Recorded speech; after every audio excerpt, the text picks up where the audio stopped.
பராசக்தியை பொறுத்த வரைக்கும் பார்த்தீங்கன்னா, அந்த கதை முதல்ல வந்து சூர்யாவுக்கு தான் சொல்லியிருந்தாங்க சுதா கொங்கரா.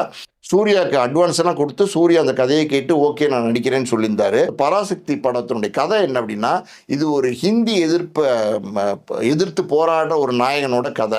ஸோ பாம்பேயில் ஹிந்திக்காரங்க இருக்கிற இடத்துல இருந்துக்கிட்டு இங்கே வந்து தமிழில் வந்து பராசக்தி ஹிந்தி எதிர்த்து இருக்கிற ஹீரோவோட கேரக்டரில் நடித்தா பாம்பேயில் நம்ம தங்குறதுக்கு சிக்கல் வரணும் அப்படின்னு நீண்ட யோசனைக்கு அப்புறம் என்ன பண்ணிட்டார் சூர்யா, இல்லைங்க நான் அந்த படத்தில் நடிக்கலைன்னு வந்து விலகிட்டார்.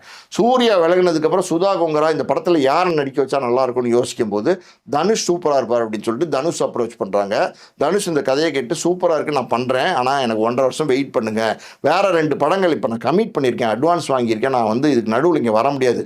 சுதா கொங்கரா சொல்கிறாங்க ஓகே நான் 1.5 வருஷம் வெயிட் பண்ணுறேன், ஒன்றும் பிரச்சனை இல்லைன்னு வெயிட் பண்ணுறாங்க.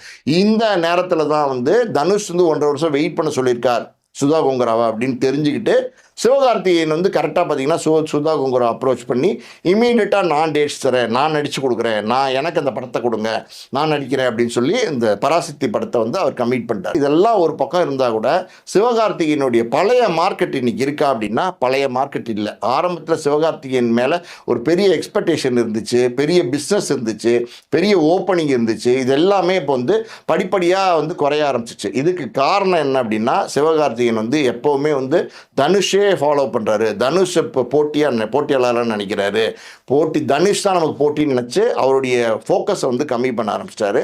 இன்னொரு பக்கம் பார்த்தீங்கன்னா கதை தலையீடு பண்ண ஆரம்பித்ததுலேருந்து அவரோட படங்கள் எல்லாமே தோல்வி படங்கள் ஆயிடுச்சு.